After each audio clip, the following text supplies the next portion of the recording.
ஆச்சி பாதாம் ட்ரிங்க். ஆச்சி பாதாம் ட்ரிங்க் ஒன்னு வாங்கினா ஒன்னு फ्री। पाकिस्तान में पिछले 3 दशकों से टेरर इंफ्रास्ट्रक्चर का निर्माण हो रहा है।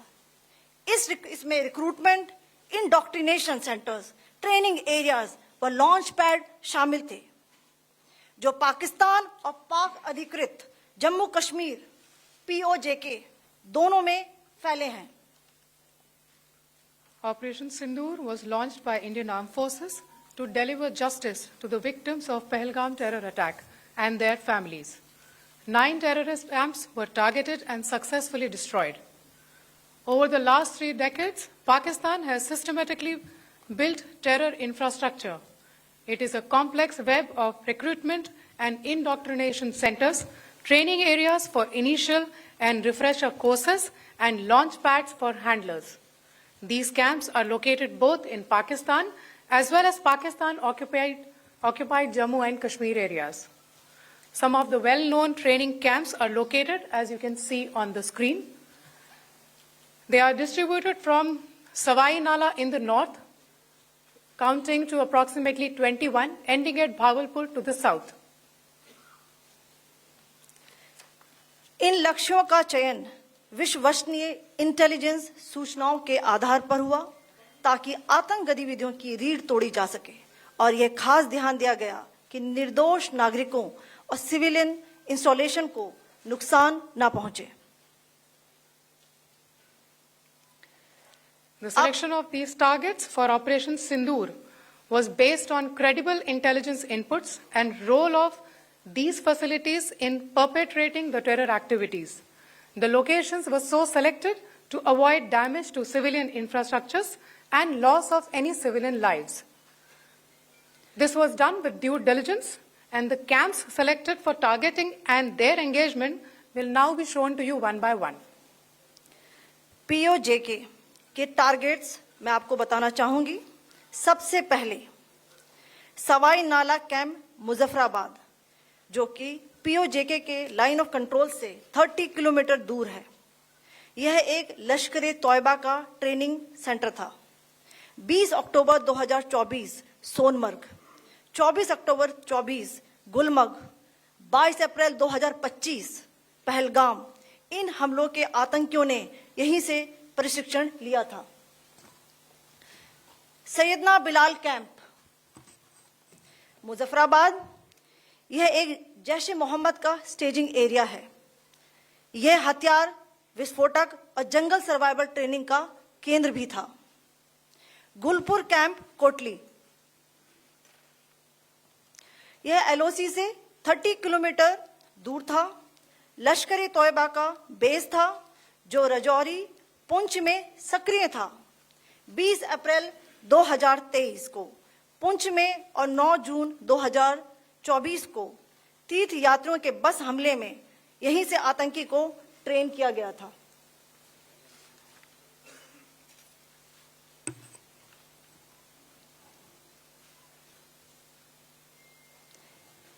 बरनाला कैंप भिंबर, यह LOC से 9 किलोमीटर दूर है।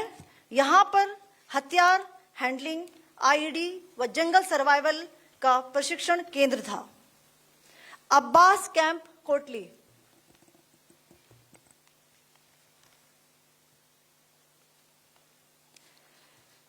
यह LOC से 13 किलोमीटर दूर है। लश्कर-ए तौयबा का फिदाइन यहां तैयार होता था। इसकी कैपेसिटी 15 टेररिस्ट को ट्रेन करने की थी।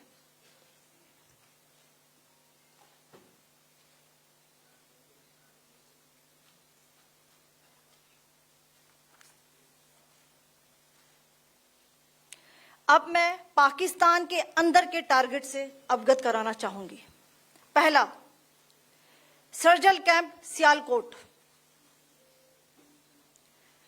यह अंतर्राष्ट्रीय सीमा से 6 किलोमीटर की दूरी पर है, सांबा कटवा के सामने।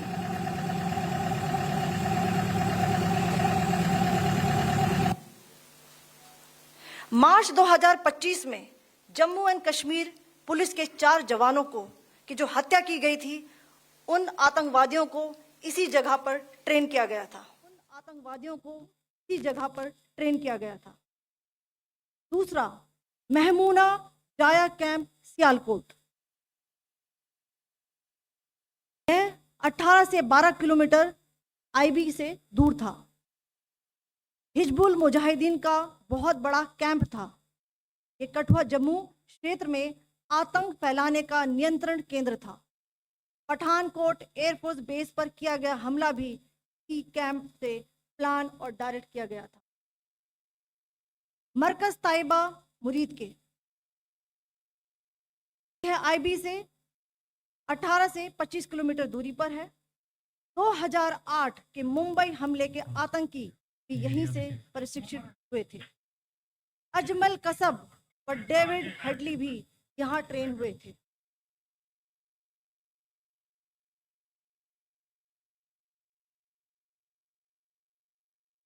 ये दूसरा आया।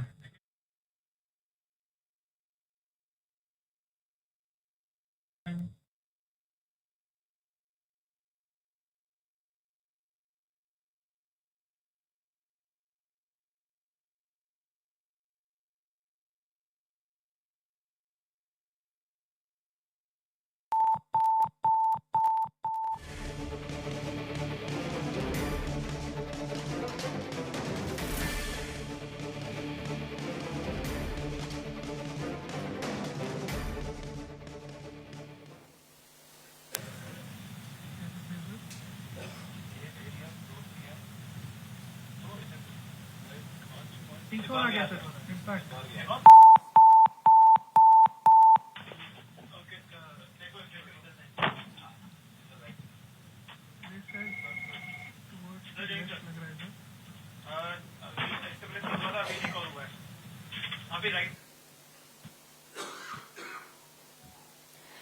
मरकज सुभान अल्लाह भावलपुर, ये इंटरनेशनल बाउंड्री से 100 किलोमीटर दूर है।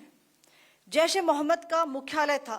यहाँ पर रिक्रूटमेंट, ट्रेनिंग व इंडॉक्ट्रिनेशन का केंद्र भी था। शीर्ष आतंकी अक्सर यहाँ आते थे। मैं आप सबको बताना चाहती हूँ कि किसी भी सैन्य ठिकाने का निशाना नहीं बनाया गया और अभी तक किसी तरह की नागरिक क्षति की रिपोर्ट नहीं है। धन्यवाद। जय Hind. The strike on the terror camps were undertaken through precision capability, as shown to you. A niche technology weapons with careful selection of warheads was ensured so that there will be no collateral damage. The point of impact in each of the target was a specific building or a group of buildings. All the targets were neutralized with clinical efficiency, and the results reiterate the professionalism of the Indian Armed Forces in the planning and execution of their operations. No military establishments were targeted. India has demonstrated considerable restraint in its response. However, it must be said that the Indian Armed Forces are fully prepared to respond to Pakistani misadventures, if any, that will escalate the situation. Jai Hind, and thank you very much. Ladies and gentlemen, friends in the media, I ask your indulgence today in view of the fact that this is still an evolving situation. We will therefore not be able to take questions and answers today, but we will come back for more updates and more briefings shortly. Thank you all very much for joining us this morning. Thank you. Jai Hind.